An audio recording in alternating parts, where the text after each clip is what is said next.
All right, so Matt, we were out running errands and at the store the other day, and Ashley noticed that I kept eating candy bars. Like, I just kept eating, and she was like, "Where do you keep getting these candy bars from?" And I said, "Look, babe, I've always got a few Twix up my sleeve." I did not see that one coming. You're welcome. I'm slow today, I guess.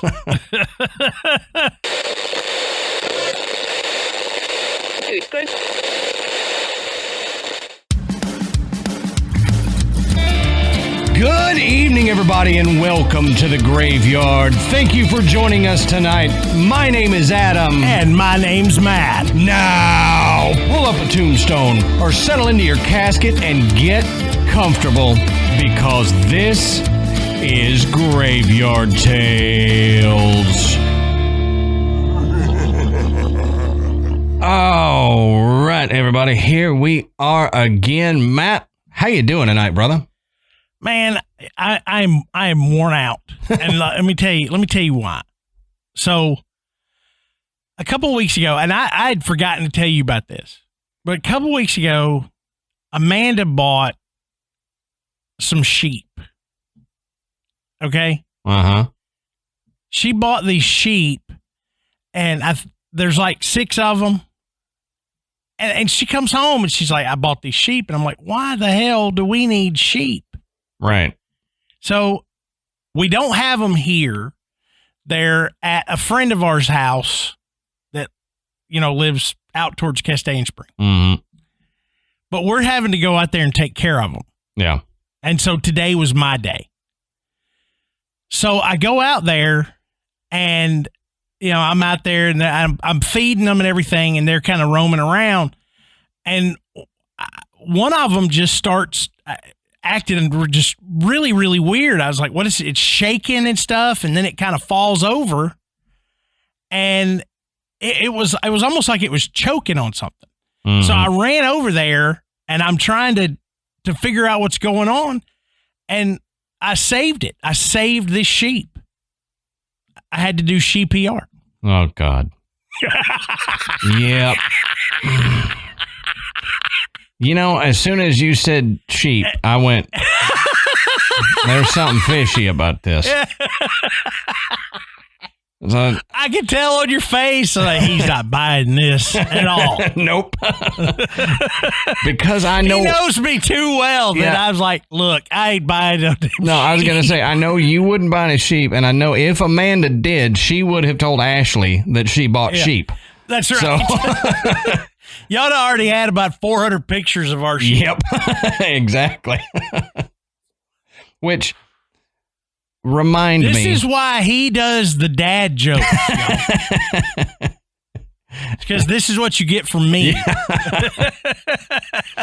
Well, remind me on the Patreon, and I will tell you a sheep joke that is inappropriate for a main episode. But I can get away with it on there. So on that note, we'd like to say go check out the Podbelly Network at podbelly.com. You can find some different shows to listen to. You can find some tricks and tips on recording a podcast, and we're proud to be members of the Podbelly Network. Also want to thank tonight's sponsors, Raycon and Acorn TV, and we'll talk a little bit more about them later. And I wanted to say I apologize that it has taken us this long to say this, but thank you to the people who sent us Christmas cards. Mm-hmm. We just haven't got around to thanking you guys yet. We did get them. Thank you also to the one that sent us the naughty one with no return address. It was postmarked California, so I know you're in California, but the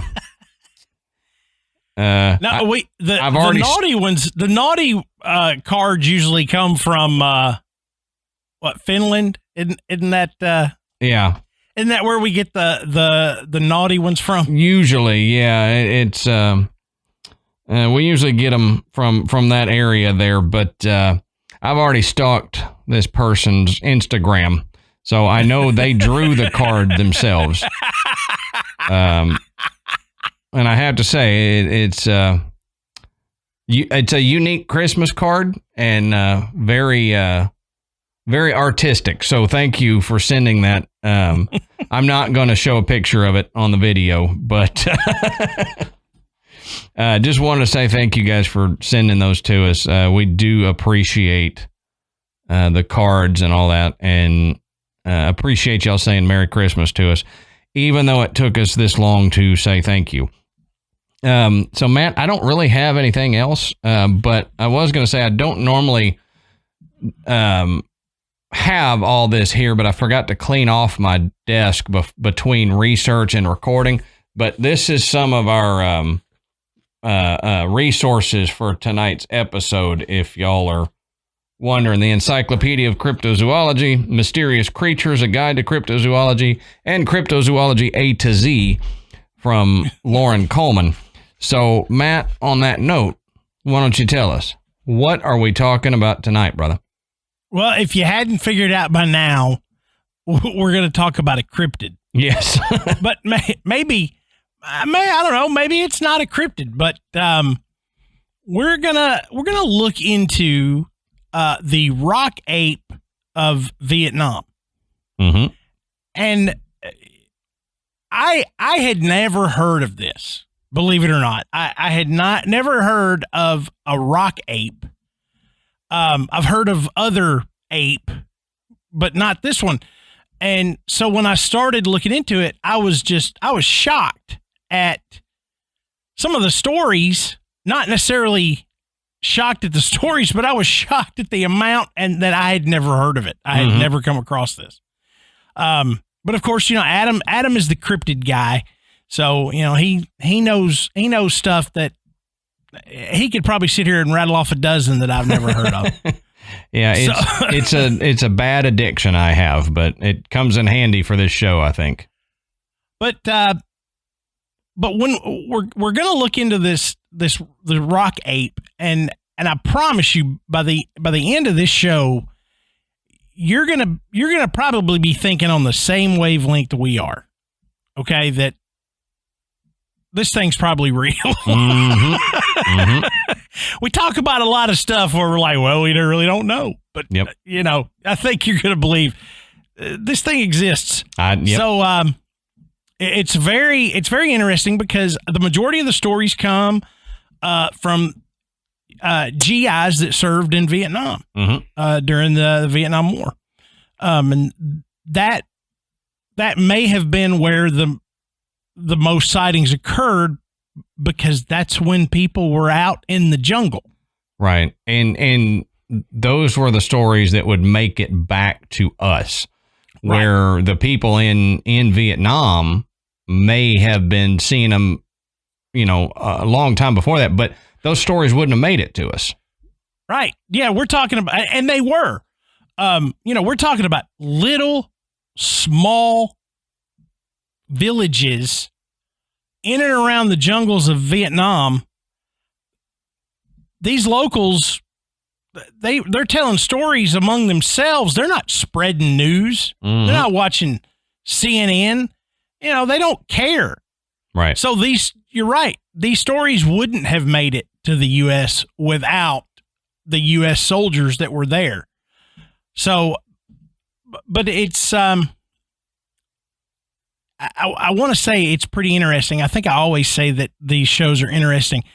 This is interesting to me because of why we don't have solid evidence that they do exist yet. Right. And we're gonna get into that because that makes this story even more curious. So yeah, and it upsets me a little bit. You and I were talking about it beforehand, and I'm a little bit perturbed by why we don't have decent evidence.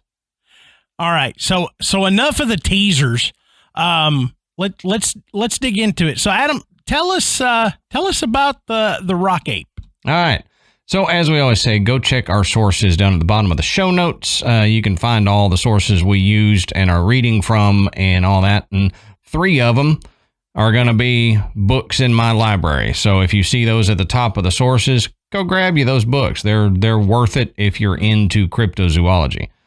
But The rock apes, also known as Vietnamese rock apes, the rock apes of Vietnam, the Ujit or the Batutut, are a group of allegedly violent humanoids reportedly sighted multiple times during the Vietnam War, which was from 1955 to 1975.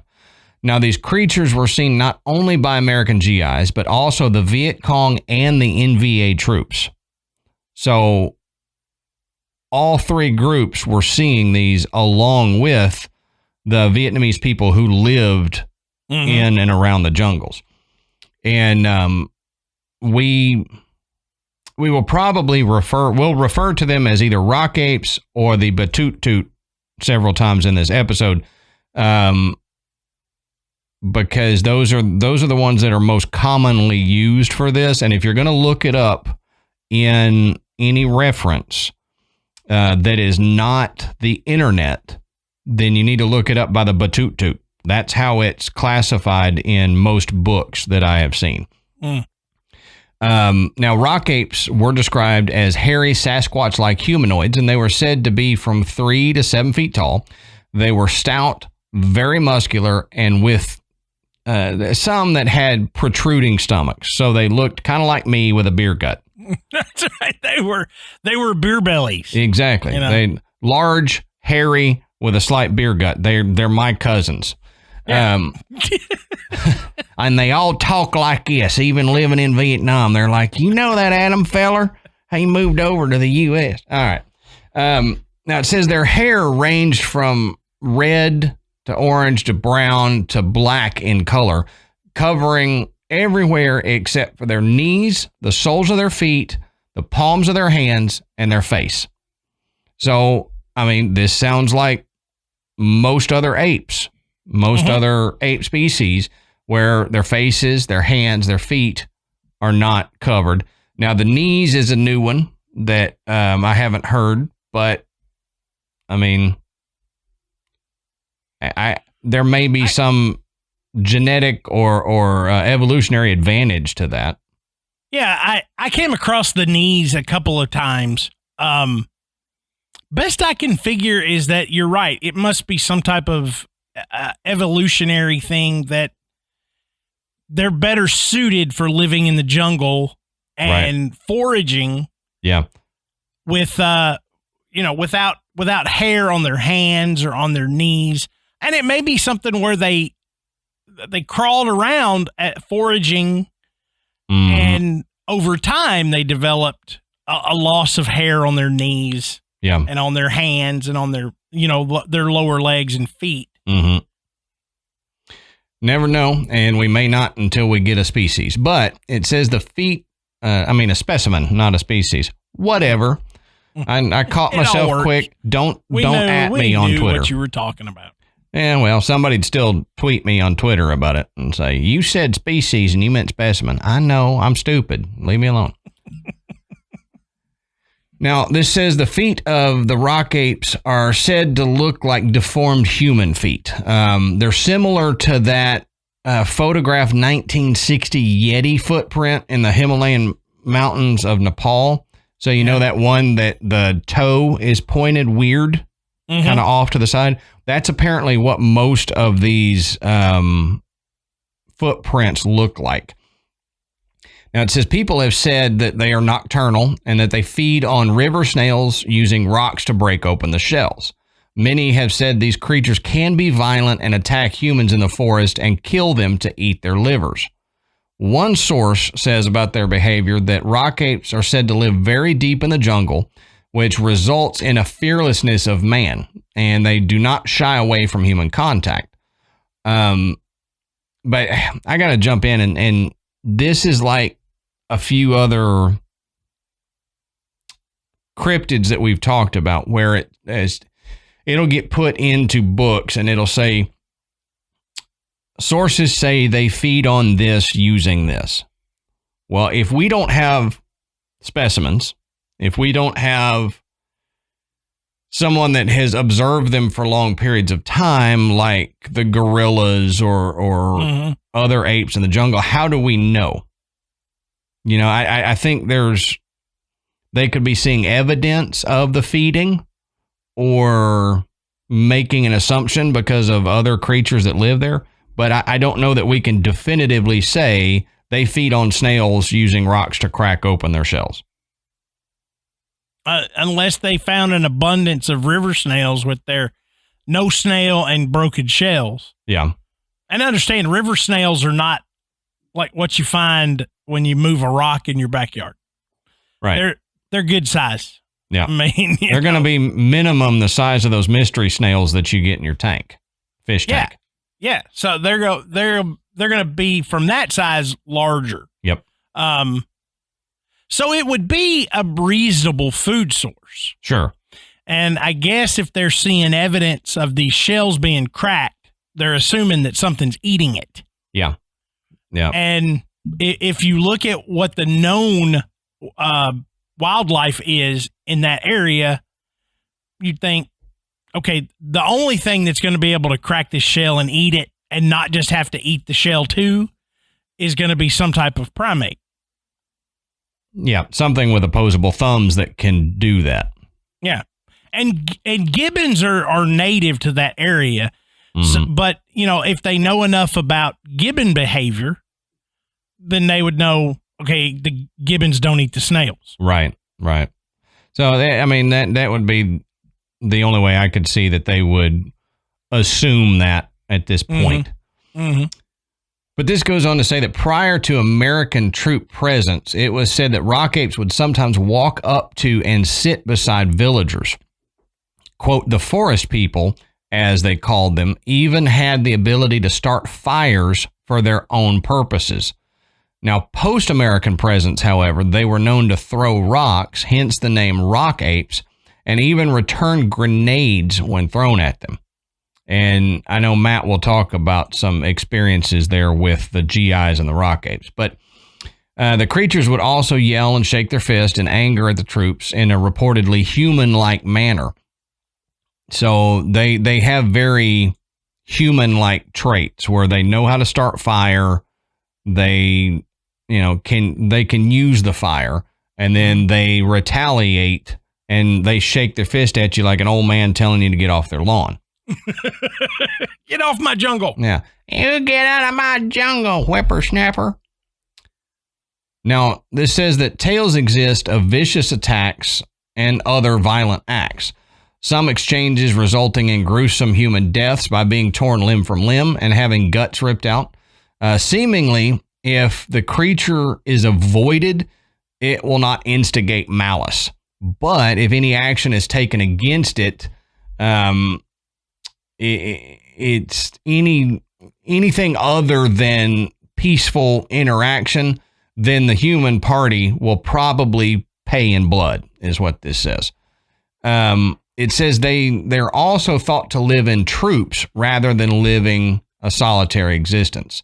So rather than Bigfoot, where we see only one at a time, mm-hmm. These are thought to be more of a group setting like you would see Gibbon's monkeys or gorillas in the right. jungles and stuff. So they exhibit more of that primate behavior than Bigfoot do.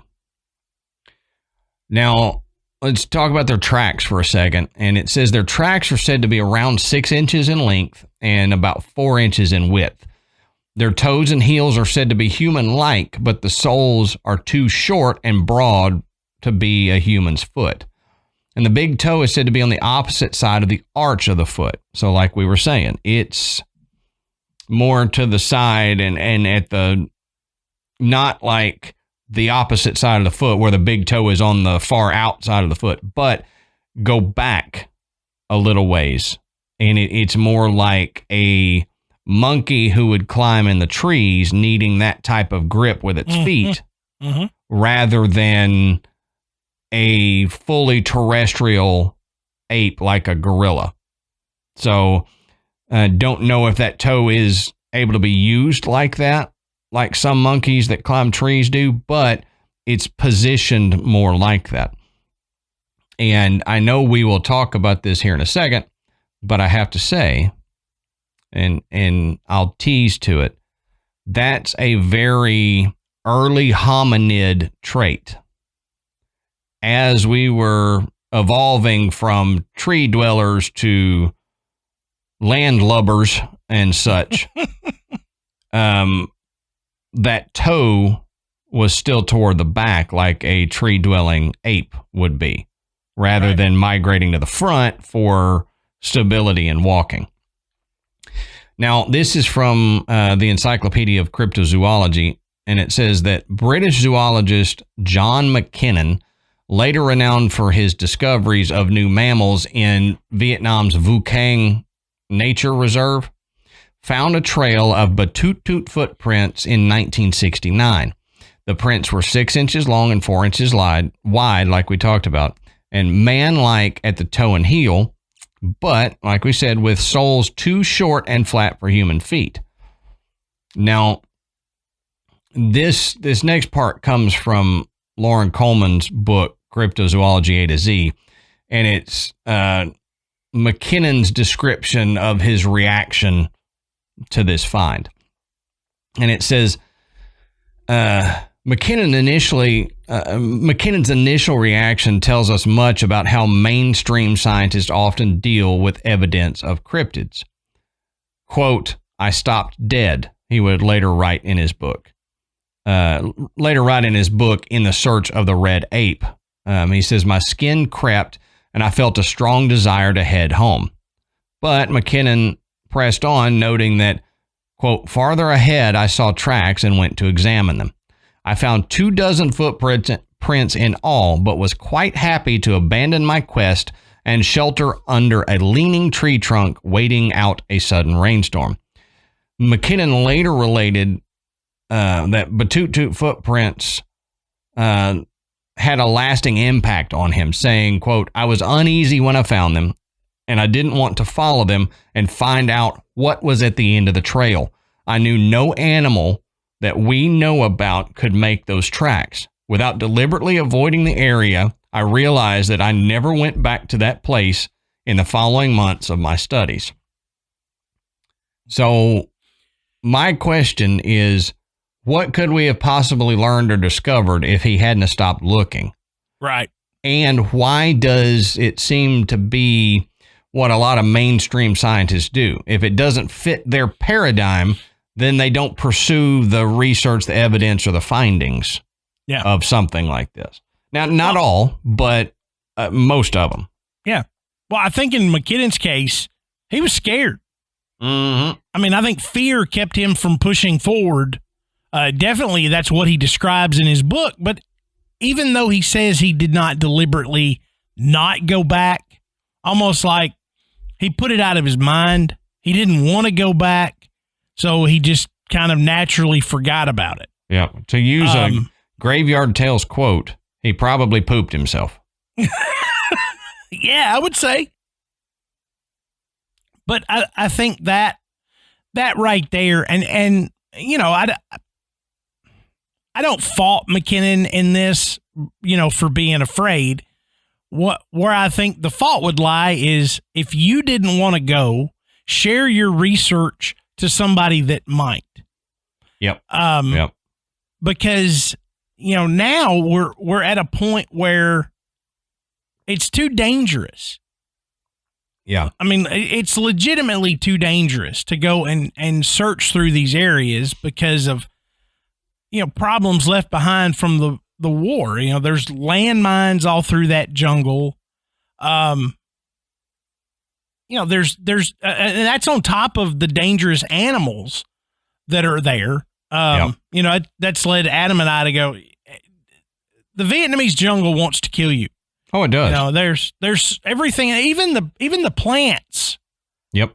Are dangerous. I've got a section even talking about the plants.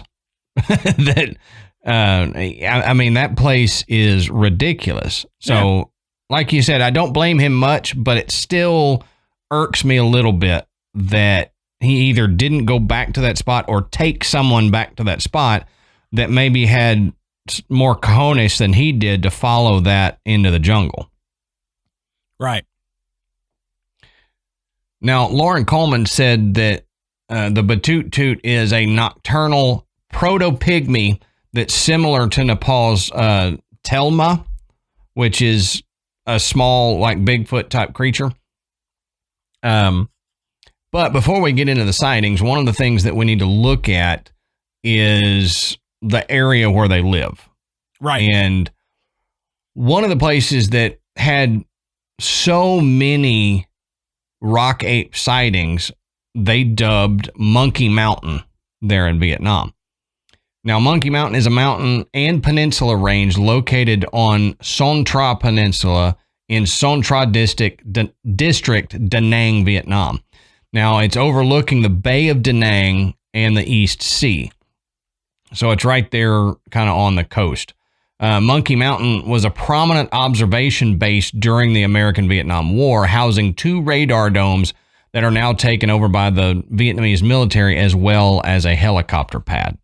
And if you search Monkey Mountain in Vietnam, you'll see pictures of that base with the radar domes and everything. Mm-hmm. But that just goes to show you that there were troops right there in the midst of where these creatures are supposed to live.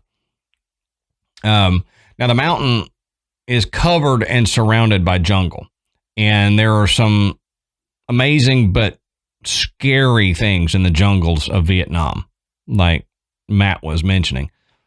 Now, the creepy crawlers of the jungle have the space and the food necessary to grow to insane levels. Now, one is a Scolopendra subspinipes, or the Vietnamese centipede. It's also called the Chinese redhead or the jungle centipede. Now, it's extremely aggressive, and its venomous bite hurts like hell, sources say. It's a large species which can grow up to 20 centimeters, which is 7.87 inches in length. But in 2018, a far larger specimen was actually recovered in Hawaii by a man named Clayton Canberra, who captured what appeared to be one of these Vietnamese centipedes, and it measured an astonishing 36.6 centimeters or 14.4 inches in length. Good Lord. So if you can imagine a centipede at that scale, we're talking like this, 14 something inches. It's going to be probably as wide as my finger is. Mm-hmm. And if you've ever seen a regular centipede, just a normal centipede you can get here in the U.S. in the deserts and stuff, those things are quick, they're aggressive, their bite hurts, mm-hmm. and they're strong.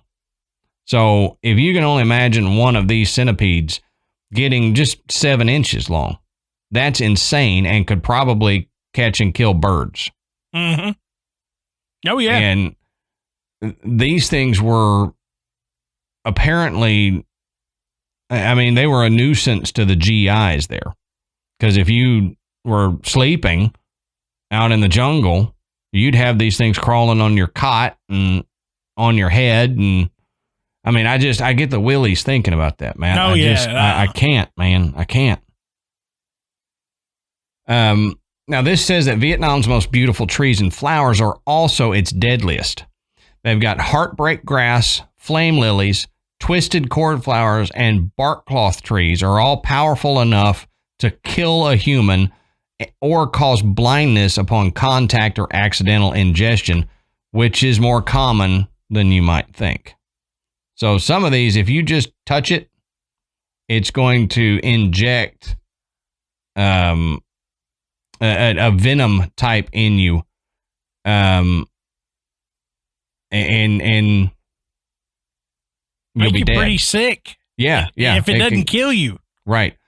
Now, from a We Are the Mighty article about what troops encountered in Vietnam jungles, it says that troops in Vietnam were sometimes lifted right up out of troop carriers and other vehicles by low-hanging vines that seemed innocent at first, but as soon as they were touched, they constricted around an unsuspecting driver, grabbing them by the arm or the neck. They became known as the wait a minute vines. So these vines, if you touched them or bumped them, they would constrict. And they would, if you ran into them, they would constrict around you and hang you, basically. Enough to pull you out of a vehicle.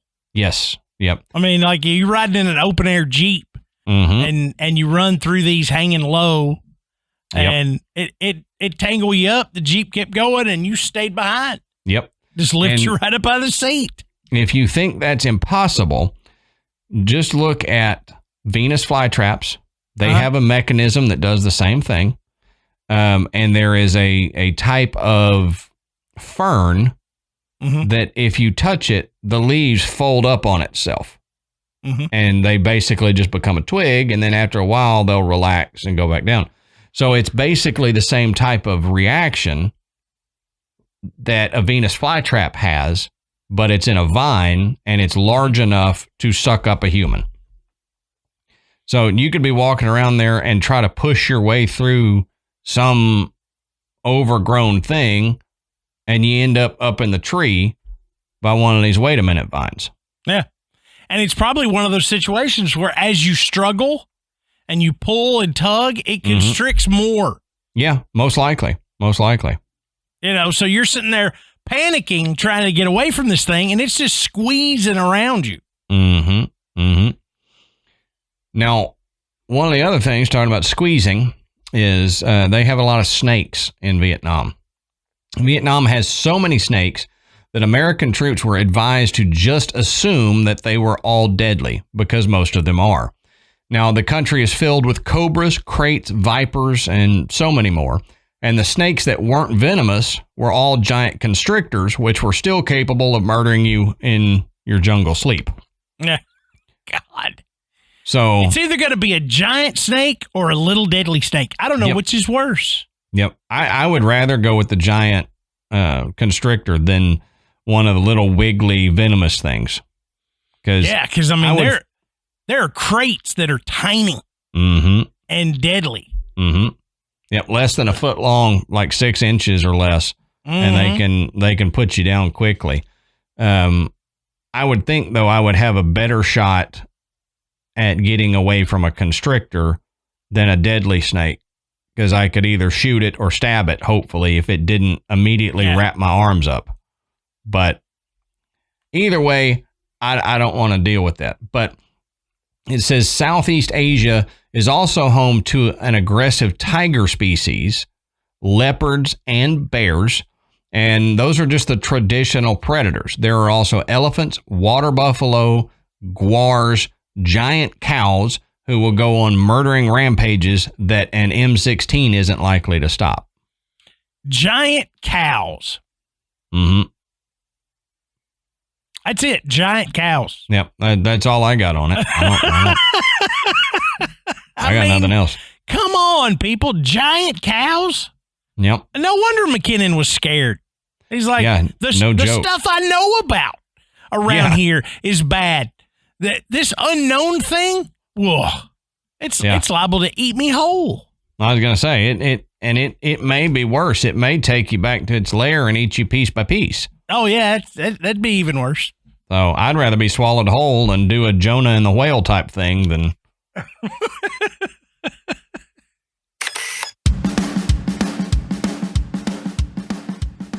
All right, Adam, let's take a minute and talk about one of tonight's sponsors, Raycon. Now, I got to tell you, I've worn headphones since I was a teenager. And I've had every kind you can imagine under the sun. Yep. I will fight you for my Raycons. Yeah, no joke. I mean, these are the absolute best earbuds I have ever used. I mean, they are phenomenal. And you absolutely can't beat the value you get with Raycon earbuds. I mean, you look at the market today. Look at how much these quote-unquote higher-end earbuds will cost. I mean, you're pushing well over $200 for a lot of these, bigger name brand products, and yet Raycon makes a product for a reasonable price that knocks them out of the park. Oh, yeah. Raycon wireless earbuds are, they're the best for however you want to shake things up. And literally, no matter how much you shake, you know they're not going to fall out. Because we go to the gym. Now, all three of us, me, Ashley, and Michael, all have Raycon earbuds. Michael got a pair for Christmas because they're just that great, and we all love them. I'm in them all the time, all day long. Like if I'm working, doing research, whatever, I've got one in. You know, if we go to the gym, I can put both of them in. We all wear them at the gym. We'll be running on the treadmill. They don't fall out. You're doing weights, all that kind of stuff. They don't fall out. I've worn them even when went skateboarding, and I'm not that good at skateboarding anymore. It's been many years since I've done it, so I fall a lot, and even when I fall, they stay in my ears. Yeah. But the everyday earbuds look, feel, and sound better than ever. And there's also an awareness mode for when you need to listen to your surroundings. So you can take Raycons with you wherever you go. With optimized gel tips for perfect in-ear fit, these earbuds are so comfortable and they will not budge. Like I was saying, you can fall on a skateboard and they're going to stay in your ear. So if you do any type of physical activity, these are the ones you want. They're better than cans going over your ears, and they're so much better than any of the competitor brands because those fall out, you lose them, and they don't sound as good. And Raycons offer 8 hours of playtime and a 32-hour battery life. So just the earbuds will last for 8 hours, but your little battery case, it charges them, and you've got 32 hours in that case. So you can take it with you on a weekend trip. That's and right. Not have to worry about charging them. Yeah, I can use mine every day and only have to charge them maybe once a week. And they're so easy to charge. You can charge the case with a USB-C cable, or you can charge them wirelessly just by setting them down on your wireless charger. It can't get any more convenient than that. No, it can't. And they're priced just right. You get the quality audio at half the price of other premium audio brands. And it's no wonder that Raycon's everyday earbuds have over 48,000 five-star reviews. And right now, Graveyard Tales listeners can get 15% off their Raycon order. All you got to do is go to buyraycon.com/tales. That's buyraycon, BUYRAYCON.com/TALES, and you get 15% off. That's right, Adam. You can go to buyraycon.com/tales to save 15% on your Raycon earbuds. That's buyraycon.com/tales.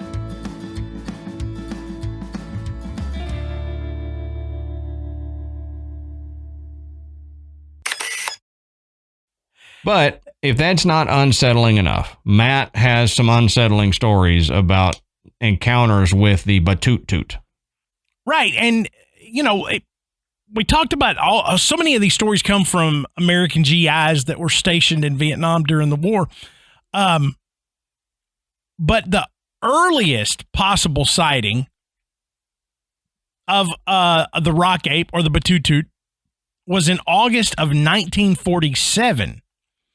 And this was when a French colonist reported coming across what he described as le homme sauvage, or a wild man, which his report said in the silent march, the head of the column had surprised and disturbed a, quote, savage man. It was neither an animal nor a monkey, but a rather big wild man who walks upright, eats fruits, insects, and whatever he could catch. Unlike the monkey, it was the subject of a food ban from all the tribes. So just to address some of the language in the translation there, the column he's referring to was the little troop that he had with him, the line, as you would. And I didn't understand the food ban thing, but I think because they had a tendency to steal food from nearby villages and whatnot, that they were banned from just being allowed to wander in there. Now, what they were going to do to stop them, it doesn't say. But, apparently it was somewhat of a problem. Yeah, so, I mean, I can see that. Yeah. I would consider it a problem, too. Yeah. Now, the story went on to say that this particular creature lived alone, but sometimes at night he would be heard calling out for like a mate. And it was really hard for them to see him because he was dark colored. But the fact that they found him at all, just, they celebrated it. Yeah. This was, and I'm still referring to this, the sighting in 1947. Now, one of the most common stories that comes when you start looking into the Batutut, it involves a troop of American soldiers that were hiking back to their base. Now, they had come within about 2 or 3 miles of camp, but they were still pretty wary of an enemy ambush because the Viet Cong soldiers had taken to attacking GIs that were on their way back to base when they were tired and battle-worn. So as the troop moved along, a group of enemy soldiers hidden in the jungle opened fire on them. The Americans quickly dropped to the ground and returned fire. And now looking around and taking a quick head count, it showed that none of the American soldiers had been hit. It was starting to get dark, so the soldiers knew that their muzzle fire would give away their position to these enemy troops that were in the jungle. So the firing had slowed down so that they wouldn't give away. If they took a shot, they were shooting to kill. And so when it got quiet, one of the soldiers noticed this large hulking figure stand up next to him. He thought it was a bush. Okay. He'd been crouching next to this thing. Yeah. He said he described it as being at least 7 feet tall, muscular, and covered in matted hair. He said it ran away through the jungle in huge bounding leaps. Now, the sighting shocked the Americans so much that they almost forgot that they were in the middle of a firefight. Right. Then they heard this alarmed cry from the Viet Cong soldiers, and the Americans heard them shouting a word repeatedly.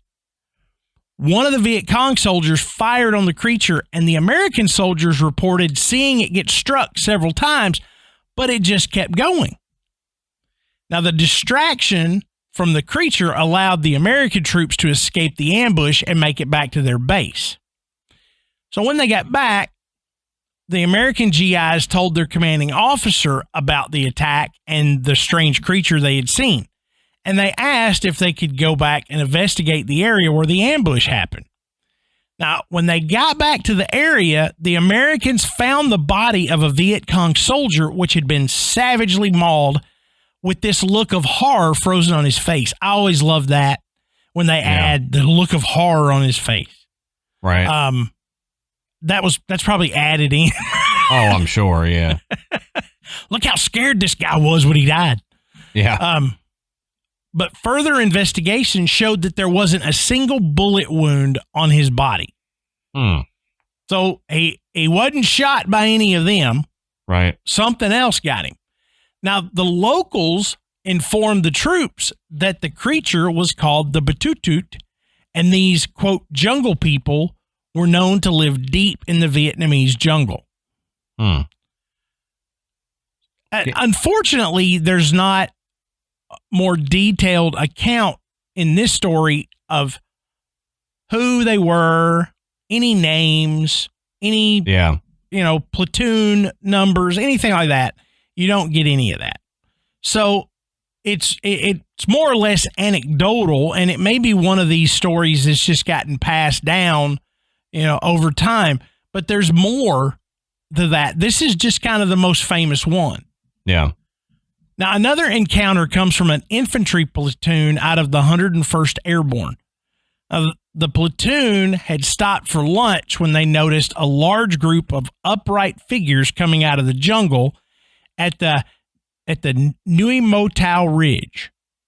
Now, they immediately thought that they were Viet Cong soldiers.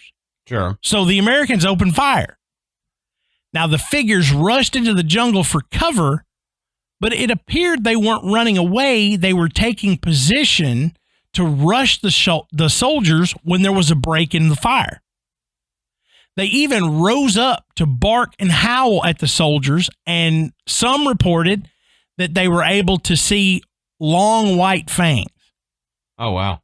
So that's when the soldiers realized that they weren't shooting at humans. Yeah, yeah. And so once the creatures had gone, the soldiers searched the area, but they weren't able to come up with any dead bodies or anything.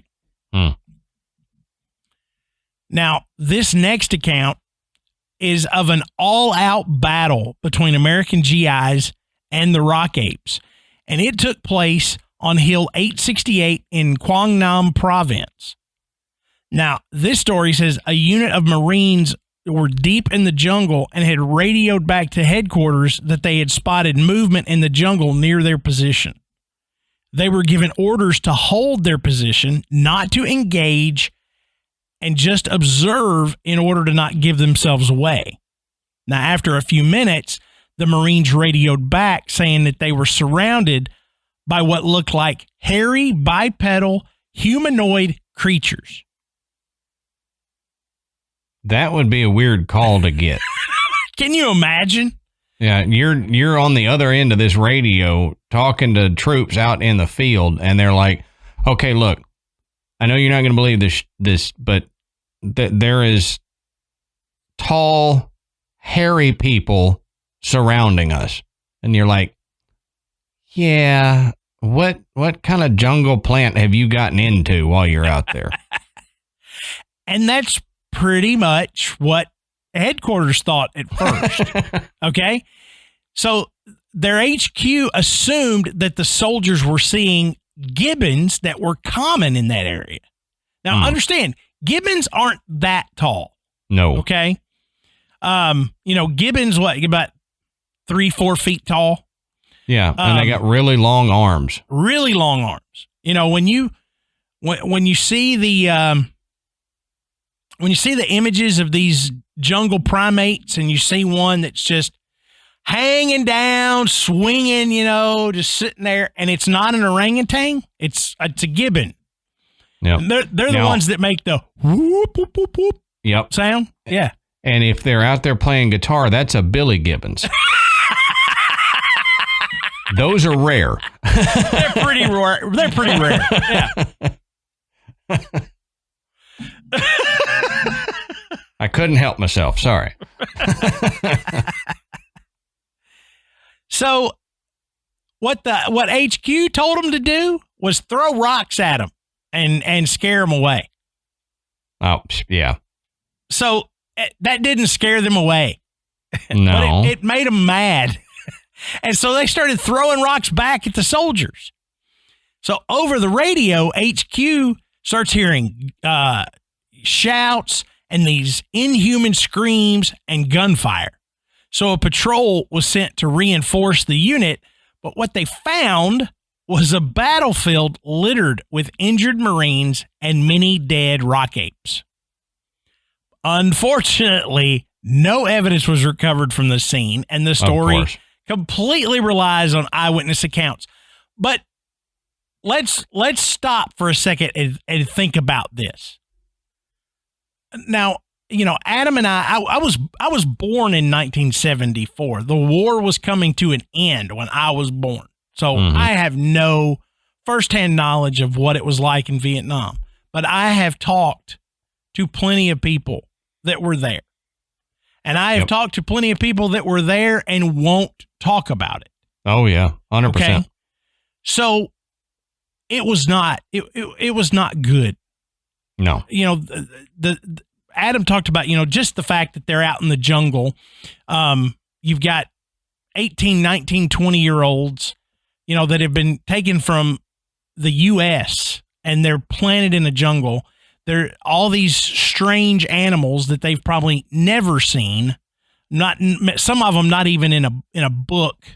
Mm-hmm. And so here they are, and they're dealing with these ambushes and landmines and all this horrifying, terrible stuff, and they're all afraid that they're never going to see U.S. soil again. Right. It may not have been on any of their minds to go, hey, we should start taking photographs and all this other stuff and collecting all this info. They're not scientists. They're soldiers, and they're kids on top of that. Yeah, I can guarantee you it was just a rescue recovery mission at that point. It was like, these are not our troops. Leave them. Grab our guys. Let's get back to base. And you know what? Those guys probably weren't even thinking, this is a species that no one has ever seen before. Sure, yeah. They're just thinking, this is another one of these animal primate or jungle primates that we have to deal with, on top of giant snakes, deadly snakes, huge centipedes, and Viet Cong soldiers. Yep. So I don't, when you hear things like that, it's usually, and the Bigfoot came and had tea with me, and unbelievably, my camera battery was dead. Yeah, right. It's not one of those. Okay, these guys had legitimate reasons to have not collected any of this. Yeah, bigger and more important things to deal with than getting a specimen of some jungle creature. Exactly. So it makes sense to me that there's not a lot of evidence other than eyewitness accounts that come from, American troops. Now, Craig P. Jorgensen shared an eyewitness account in his book, Strange But True Stories of the Vietnam War. Now, this is a quote. It was a hot day. The 6 men from the 101st Airborne Division were taking a break in the middle of a mountainous jungle when the event took place. They had been carrying 100 pounds of equipment under the unforgiving sun in a mosquito-infested environment, full of unfamiliar sounds and views that were nothing like the American soldiers were used to in their native land. Despite the momentary resting time, they kept their 5 senses on, for they were aware that the Viet Cong could have very well tracked them, something the natives were exceedingly good at. Suddenly, according to the men, a few small trees located 15 yards uphill began clearly shaking. The soldiers had trained for this, and they got ready for combat to fight the expected VC soldiers jumping out of the bushes. They did not imagine what they were going to see next. A long cucumber-shaped head showed up. That's the first time we've heard that description. Yeah. The face, the soldier said, was covered in red hair with a patch of dark eyes and a huge mouth. The creature then stepped out of the vegetation into a clearing, allowing the group to observe the rest of its muscular body, which was also featured by the same type of red hair. The purported cryptid wasn't taller than 5 feet and walked upright. It stopped, looked at them as though scrutinizing each one of them, and one of the soldiers said, "What the hell is that?" Another one said, "It's a rock ape." And then the third guy said, "No, it ain't. I've seen rock apes, and that sure as hell isn't a rock ape." The warriors didn't take their eyes off the creature, and another one said, "I think it's an orangutan." The other one said, "Well, if it is, he can't read a map. There are no orangutans in Vietnam." Okay. Yep. So there is a chance that this story is talking about something completely different.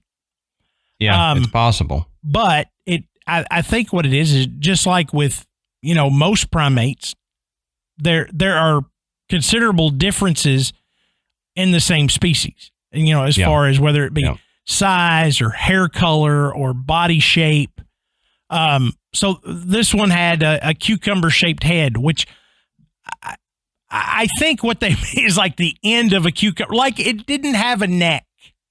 Okay? Yeah. It just came up a long, rounded shaped head. I mean, if it's like, what, it looked like he had a banana for a head? You know what? It's like a real long, skinny head. Like one of those English cucumbers that's wrapped in cellophane all the time. Yeah, I don't think that's what it meant. But that's an interesting point that we haven't brought up, is that orangutans are not native to Vietnam. And there's no orangutans known to be in Vietnam, especially in this area of the jungle. So what they were seeing was not an orangutan in any of these cases. Right. Certainly not multiples. It's not like, Clint Eastwood went to visit and Clyde got loose from. Yeah. and it's not like you would have troops of orangutan attacking American soldiers in that, the story prior to this one. You're not going to have a bunch of orangutans attacking and being able to kill that many soldiers who were armed to the teeth. Right. Now, in our tireless search for more information on these topics, we often will find stories that don't make it into the typical articles and videos. So I found these stories on an online forum called 24 Hour Campfire. Now, the first one comes from a user called Jim in Idaho, and he writes, "My brother was a Marine M60 gunner out of Anhoa in late 1968 through mid-1969, and he spoke of several encounters with what he called rock apes. He never made much of a deal about them being mythical creatures, just some big, strong, reddish monkey that would occasionally throw rocks at the Marines as they went by on patrol. He said one or more would come into their perimeter and grab sea rations, which no one really disputed them over. Once he was in his hole at night and he heard a thud right next to him. He ducked down thinking it was a grenade, but he figured out later it was a rock ape throwing a rock at him. It was walking up the hill, and he opened up his M60 and said he tore that thing to pieces, which obviously caused a lot of the other guys to open up and start shooting at it too, thinking it was an enemy attack. In the morning, they found the dead rock ape and the rock next to his hole and figured out what it was." And these stories are great because, especially when he says he never really made that big of a deal of them being all that mysterious or mythical. They were just, it was, like I said, it was another thing the troops had to contend with. Right. Okay? Right. And the point that they all commonly knew that they would come in and grab rations and steal them. They were just like, whatever, you can have that stuff. I'm tired of eating that one anyway. You can have that's right. Weird stroganoff stuff. You can have that. And that's interesting too, because in reading that story, it sounds like that not only did everybody know about them, they were so commonplace that they were ignored to some degree. Mm-hmm. To let one get close enough to camp that it could steal rations, you're just kind of like, whatever. I'm not going to kill it. It's going to throw a rock at me, so I'm just going to leave it alone. It's not the enemy, so I'm not going to worry about it. Exactly. Now, this story was posted by user Michigan Roadkill, and he writes, "Sometimes we would take a day off out of the 5th Group HQ in Nha Trang, which would entail taking a boat out in the bay around Hontre Island. Said we would take a garbage can full of beer, some snacks, spear guns, and 1911s. Now, there were apes on the island cliffs that were there, and they were referred to as rock apes.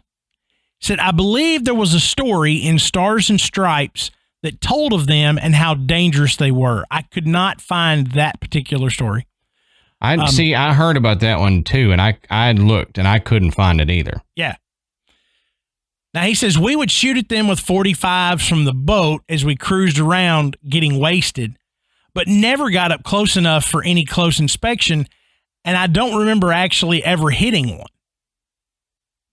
one. So, those two stories, I mean, that again, it just seems like, hey, it's commonplace. It's another thing here. Getting drunk, taking pot shots at rock apes. Yeah, but I mean, again, they're not thinking that this is something unusual for this area. Mm-hmm. So there's no reason for them to go back and be like, oh, we found the mysterious rock ape. There was no mystery then.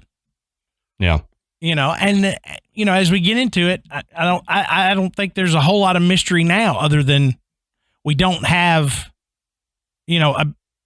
any specimens to study. But what evidence do we have? If we don't have a specimen, we're bound to have something. With eyewitness accounts coming from both sides of the war, Professor Vo Quai led an expedition in 1974 to investigate their existence.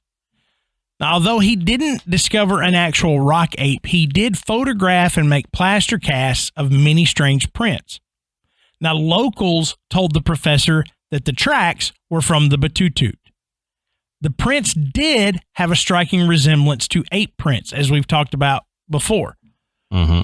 But they were larger, and it was said of these prints that if they were a hoax, they were done by someone who had extensive and detailed knowledge of ape physiology. Which you hear that with Bigfoot prints, too. It's like if they're hoaxing this stuff, they are well-versed in the anatomy and physiology of apes. Right. So my question on that is, who would hoax this there? Right. Who'd go out into that jungle and pull a hoax? Maybe somebody will come by and see it. Right. Maybe. I mean, what good is that going to do you? Yeah. You're going to scare a handful of villagers? Well, they weren't scared of them. So I don't know. But I think he's just saying this to stress the point. If you think this is a big hoax, it doesn't look like it's a hoax. Right. Somebody with this much knowledge wouldn't go to this kind of effort to try to pull off a hoax out here. And how many people are going to be just wandering around the jungle trying to hoax something? Yeah. Isn't it like doing it in a national park? Yeah. Especially this jungle. Right. That everything wants to kill you. Why would you be out there doing that? Right. Professor Tran Hong Viet of Pedagogic University in Hanoi. He is a researcher of the Batutut. And he announced in 1982 that he had found similar footprints to those that McKinnon found in 1970, measuring 28 by 16 centimeters, of which he actually made casts, and he had been making this extensive post-war inventory of natural resources and was collecting specimens near Chumo Ray in the Satai district. Now, he had a photograph of the cast that he made that was actually published by the Fortean News of the World or the Japan Fortean Information Society. So you can go and look at that cast. You can see the picture of it. You can tell it's not a human footprint, and it doesn't match any known ape species. Right. Now, on an episode of Sci-Fi's Destination Truth, Josh Gates and his team went on the search for the Batutut in Vietnam. Now, they found several human-like footprints and made a casting of their own in Kibang National Park, which was taken back to the U.S. and later examined by noted Bigfoot researcher and anthropologist Jeffrey Meldrum. Dr. Meldrum. Yep. And he said that the print is a significant discovery and one of the best pieces of evidence that he's ever seen. And he is he's a biologist that knows footprint anatomy. Yeah. That's his thing. And if you know of a Bigfoot footprint, he's looked at it. He has the cast of it, and he's looked at it. I'm telling you, Dr. Meldrum has looked at more feet than a podiatrist. I mean, this is this guy's deal. So if this guy says it's legit, it's going to be legit. And for him to study this cast and say how profound this is that they actually have this evidence. I mean, that's like a huge vote of confidence, not just for Josh Gates and his expedition, but for any researcher down the line that's wanting to look into, cryptozoology and the discovery of a new species. Mm-hmm. So with all of this information, if it's not a completely separate species, what could it possibly be? So at first, as we mentioned earlier about the orangutans, scientists thought that's what they were seeing because the description, especially the size, the way they were able to get through the jungle so quickly, the reddish hair, that's what they originally thought. And orangutans were originally native to Vietnam. However, orangutans became extinct to Vietnam thousands of years before the war. Yeah. Okay. Not like 10 years before, where there could have been some hanging around that didn't get the memo that, hey, we're moving out. No, thousands of years had gone by before there was any orangutans on Vietnam. So they really thought, they're just seeing orangutans, but they weren't. There's no orangutans around. Right. Now, but as I mentioned earlier, another animal that was considered a source was that white-cheeked gibbon. But the white-cheeked gibbon, as I mentioned, is too small to fit any of the descriptions of a larger rock ape. Yeah, coloration doesn't match. They don't walk upright. They will for short distances, but they don't have the physiology to be able to walk upright for long distances. Right. And they certainly don't leap like what you would expect a bipedal animal to do. When you see, an orangutan, a gibbon, any of these creatures, they're the longer armed primates, and they walk on all fours. And especially if they were running and trying to get away, where they could jump into trees and swing. Those are those type of monkeys that we're talking about. And none of that, the behavior, the size, the coloration, none of it fits with the descriptions of the Batutut or the rock ape. Right. So I think that is low-hanging fruit. We got a monkey there. They must have been seeing that monkey.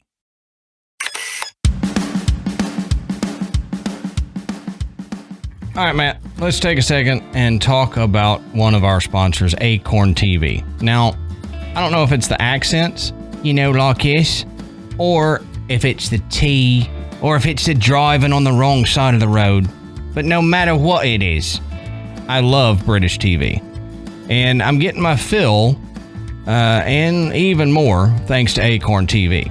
Because Acorn TV is the largest commercial-free British streaming service that features compelling stories, exclusive premieres, and originals you won't find anywhere else. Right. Acorn TV has hundreds of exclusive shows from around the world, including award-winning mysteries, dramas, comedies, history, and so much more.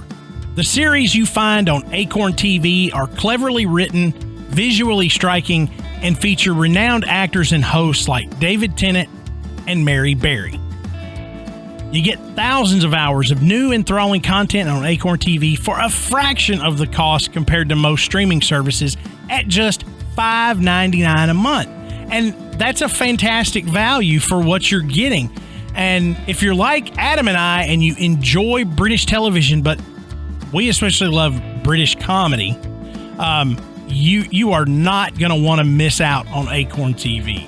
I mean, you get all of that stuff. I used to sit up with my dad and I would watch Last of the Summer Wine.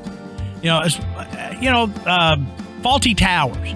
Some of the greatest comedies were British comedies. Right. So, you love all those shows. Acorn TV is exactly what you need. And if you like mysteries, they have Queens of Mystery. Season 2 is out now. You can also check out Season 1. But this Acorn TV original premieres on January 10th, and it's a British mystery with a fairy tale twist. So the Queens of Mystery follow the adventures of 3 crime-writing sisters, Beth, Kat, and Jane Stone, and their 28-year-old niece, Detective Sergeant Maddie Stone. Now, using their knowledge of crime, both real-world and fictional, together they solve murders in the picturesque English region of Wildmarsh. Now, no matter how many cases they are able to crack, the unsolved mystery that haunts all the characters is that of Maddie's mother's disappearance 25 years ago. So if you're into that kind of thing, into the mysteries, you need to check out Queens of Mystery on Acorn TV. So with Acorn TV, we always get our British fix, and you can too. Try Acorn TV free for 30 days by going to acorn.tv and use our promo code GRAVE. That's GRAVE. That's right. You can try Acorn TV free for 30 days. All you got to do is go to acorn.tv. That's ACORN.TV. And use our promo code GRAVE, GRAVE. But you have to enter the code in all lowercase letters. So make sure that's GRAVE in all lowercase letters.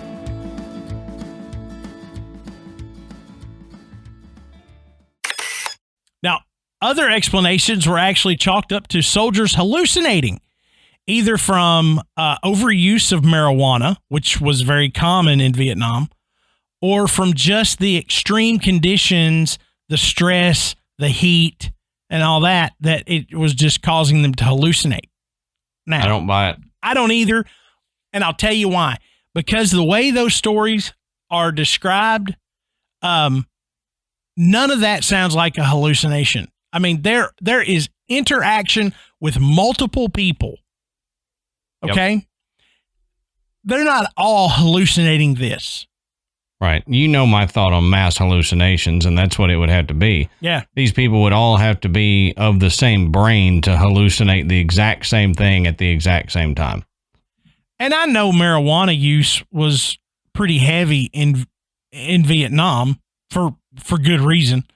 But, I mean, how much marijuana you got to smoke to hallucinate something like this? Right. That was my thought. It's not a hallucinogen. No. So unless they were, finding some mushrooms along with it, they weren't hallucinating this. Right. That was my thought exactly. It's psychoactive, but it's not psychoactive in the hallucination sense. Right. Right. It's not going to make you see stuff that isn't there. Yep. But finally, the theory is the rock apes are a humanoid creature that is native to the deep Vietnamese jungle, only becoming visible when otherwise uninhabited areas were flooded with soldiers. So, as to why they haven't been discovered yet, locals are said to avoid the Vietnamese jungles to this day with the knowledge that there are thousands of live landmines that could be triggered with exploration. So the locals aren't worried about going in there. Okay. You're not finding a lot of people that are drumming up funds to go research this. It's just kind of stuck. Right. And as cool as it would be to discover a new species, which if you think, man, what are the chances that there's an actual unknown species of primate down there? Guess what? We discovered a new species of orangutan in 2017. Okay? So it's not uncommon to find a new species. It can happen again. Guarantee it. God, there is an animal that is it's called a sallow or something like that. Have you heard of that? It was it almost looks like an ibex or something. It's got It's got the big long horns. It was known as the Asian unicorn. Yep. And they say that right there is the rarest mammal on Earth. Okay. Yep. When they discovered that, it was probably already endangered. And it's not small. It's a huge. It's a huge animal. Quadruped that moves around these jungles. Yeah. So the whole idea of so much of cryptozoology is just taking an interest in finding new species. I mean, that's people look, when you mention cryptids or cryptozoology, people kind of look at you funny sometimes. And you're like, okay, take all of your notions of people hunting for, dragons and, crazy crap like that, Loch Ness Monster and all of that stuff. And let's narrow it down to the concept of cryptozoology is discovering animals that we previously didn't have evidence that existed. Now, of course. Yeah, well, I mean, it means hidden animals, basically. Yeah. So again, this is one of these times on Graveyard Tales where we tell you just have to open your mind a little bit. You don't have to be a tinfoil hat wearing, conspiracy theory developing, mother's basement living kind of person to say, I believe that there is an undiscovered species of primate that lives in the Vietnamese jungle. Mm-hmm. And we haven't discovered it yet because there's really a lot of good reasons why nobody's there looking. Yeah. And the way I feel about it is when you take the anecdotal stories into account and how they say it could use fire and all this stuff, I look at it like we have some other bipedal hominid sightings that I think it might be a branch off of one of the hominid trees. Mm-hmm. And and if you look at the foot morphology, it's probably something that spends time in the trees of the jungle, but can walk on the ground. And I think it's one of the early hominid species that may have, they thought all went extinct because they don't see any evidence of them, but maybe they didn't find any evidence of these because of where it lives. Mm-hmm. It's in the jungle, so you're not going to have people traipsing around in there. Plus, dead bodies, like we talked about in previous episodes, when something dies in the jungle like that, it is gone within days. Yeah. Through the conditions, the animals, the insects, it's torn apart and gone within days.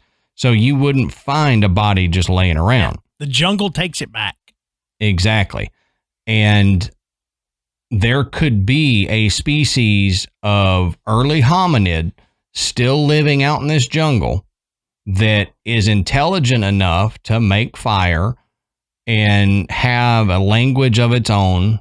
And they live in troops, and they are closer to apes than we are because it was an early branch off of that hominid tree. Mm-hmm. That we have evidence of Neanderthals, we have evidence of Homo erectus, mm-hmm. we have evidence of little pygmy humans on an island. We have evidence of Australopithecus. All of these were branches of the hominid tree that, quote unquote, died out, leaving only Homo sapien sapien, us. Right. So what if there's still a branch living in the Vietnamese jungle that nobody has seen and probably won't see? I mean, I bet you we could go generations past us and still not see it unless somebody makes it a point to brave this jungle and the landmines, the conditions, the wait a minute vines that want to suck you up into the trees so that the big centipedes can eat you, and they actually go out there and look for it like they did with the gorillas in the mountains. Right. Even Loren Coleman has said that he thinks the Batutut are a surviving population of Homo erectus or Neanderthal. Yep. I mean, I don't know that I would say Neanderthal because of what we know about Neanderthal being as large as Neanderthal was. These rock apes are stout, but they aren't described to be as big as Neanderthal was described. But I think he's on the right. Who am I to tell Loren Coleman anything? You know what I mean? Right. But I mean, I'm a moron compared to Loren Coleman, but I think it might be another branch. He's on the same track I'm on, but I think it's just my opinion is that it's a different branch of the same tree. Yeah. And even though the rock apes specifically are found in Vietnam, there have been other sightings in the nations around Vietnam of other, hairy, bipedal, humanoid type creatures that have slightly different descriptions. We're talking about Borneo and Sumatra and those places. They all have them. But they all seem to be a little bit different from the Batutut.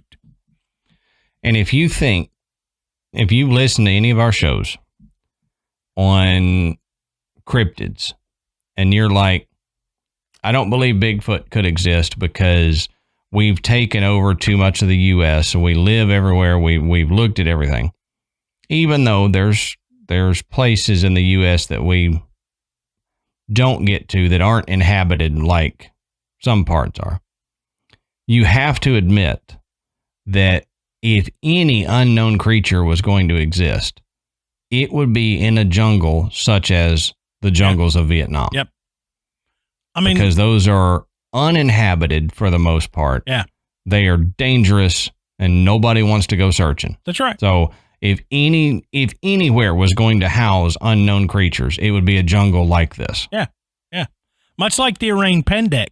Yes. It's so remote and it's so challenging to even go and research that area that it just goes without.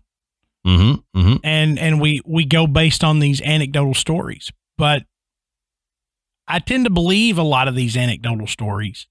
They're very convincing, and the fact that a large portion of them are coming from the U.S. military while serving there gives them even more validity in my eyes. Right. Well, what do you guys think? Do you think it's possible that there is an undiscovered species in the jungles of Vietnam? I think it's pretty clear. Oh, you're not asking me. Adam and I do. What do you guys think? Let us know. And the best place to do that is in our Facebook group. We've got well over 6,000 members in the graveyard now. It is fantastic. Get in there and share some of your stories, some of your thoughts, some of your opinions, heck, some of your jokes and stuff. We always have a good laugh every day while scrolling through the graveyard. Then you can slide over to our website. It's graveyardpodcast.com. And on our site, you can find links to purchase Graveyard Tales merchandise. You can listen to the show, and you can become a patron. And we appreciate everyone who has donated their hard-earned money to the show that Adam and I put out there. It really makes a difference because it helps us keep the show fresh. It helps us from having 30 minutes worth of advertisements. Right. And it allows us to keep the show free for you guys, and you guys are the reason we do this. Absolutely. Yeah. So until next time, we'll save you a seat in the graveyard. See you soon.